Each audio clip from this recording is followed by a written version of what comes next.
pastoral accompaniment. Alam niyo, mahirap kasi mamuno ng bayan. Ang dami-dami mong kailangan gawin. Ang mga tao yung umaasa na mabubuting bagay. So bilang namumuno ng bayan, nasa konsehal ka halimbawa, inatasan ka talaga ng napakaraming bagay. So nangangailangan ka kuminsan ng kaagapay, ng kasama. Nangangailangan ka ng kanlungan. Sapagkat ang mga namumuno, kailangan nila ng pupuntahan. Kaya ginawa ng diocese, nagbuo kami na parang nag-create kami ng isang sanctuary for them.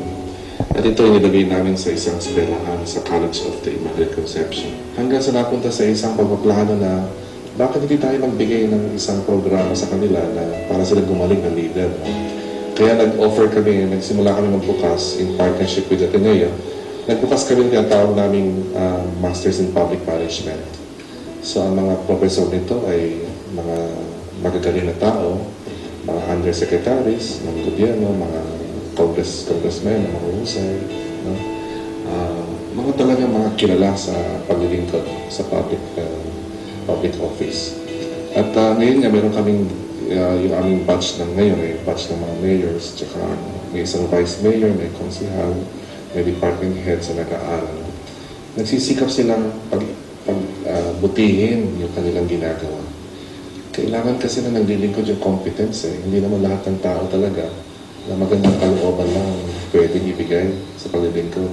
Kailangan talaga yung kahusayan din, no? Yung galing, no?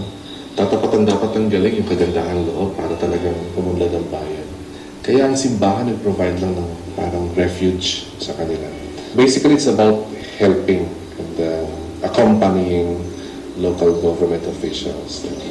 Sa maraming paraan, napakaraming paraan. Pero mahalaga talaga is establishing relationships with them and becoming friends to them. Kaya kailangan po namin ng tulong nyo. Kailangan po namin palakasin itong mga ganito. Now we brought this mission. Now we brought this mission of transformative governance in the realm of political party reform. Nag-engage po kami ng mga candidates training, candidates training, people's choice nomination, yung mga we encourage platform orientation, info-based campaign, capacity building, kamukha nung tinuturoan po namin silang magsalita, at saka yung communication technology.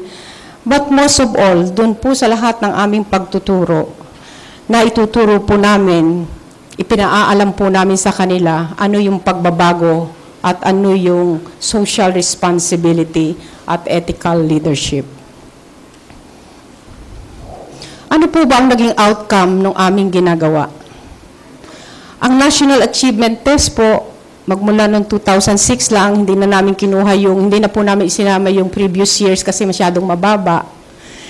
Kaya nakita po nyo ang napakataas ng itinaas ng aming NAT scores. Hindi pa po ito nakikita ni Father Ben, ngayon lang. Ito po yung binigay sa akin kahapon ng aming district supervisor.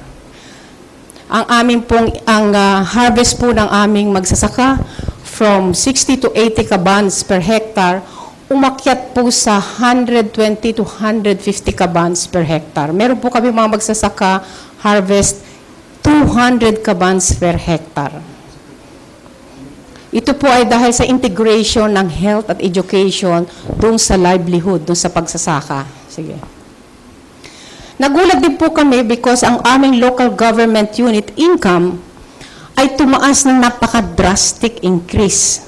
Sabi namin, ganun pala, pag inuna ang basic services, ito po ang lumalabas. Kasi, and then we attributed it to improve in tax collection, quantifiable contribution of Department of Local Government. That means meron na pong meron na po ditong transparency. And then increase in PhilHealth membership, yung benefits ng PhilHealth such as capitation and others. Yung pong sharing ng pamilya, na kahit na mahirap po, nagbibigay ng 200 pesos a year per family para magkaroon lang ng sustainability ang aming health program.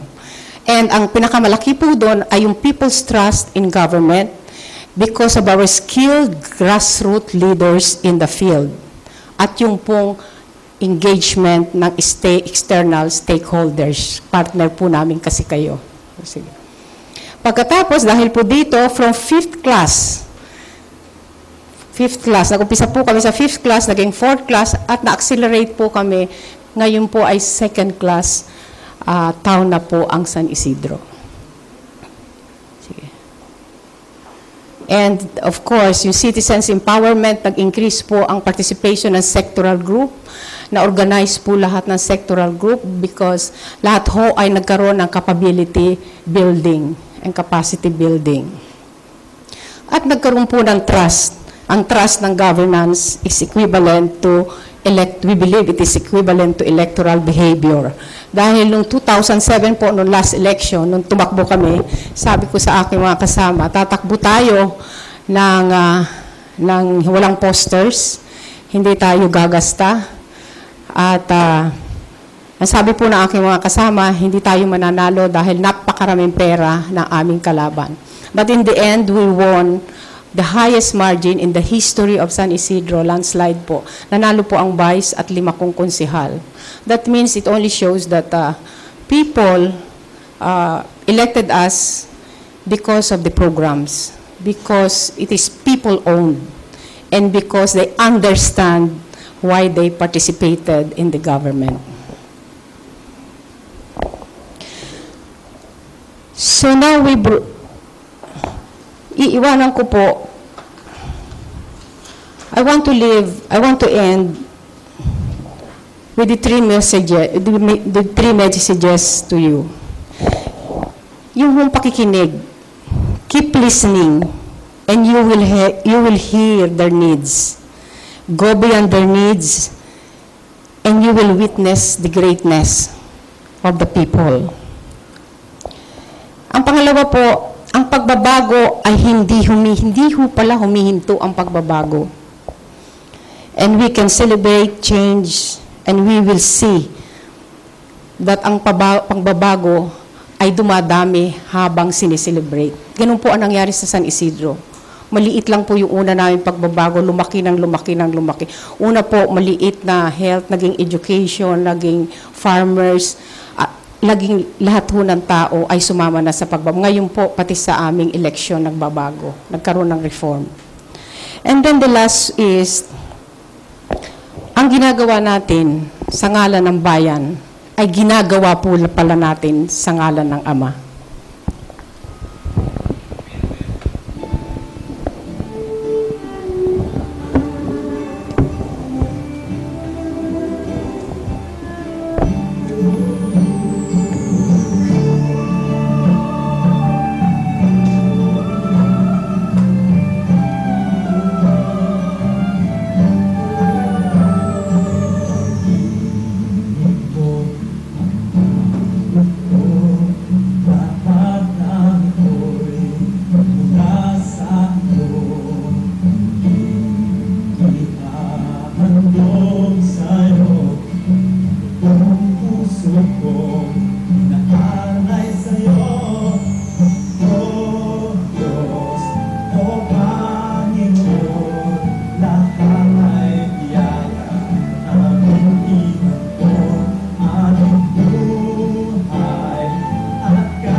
High School.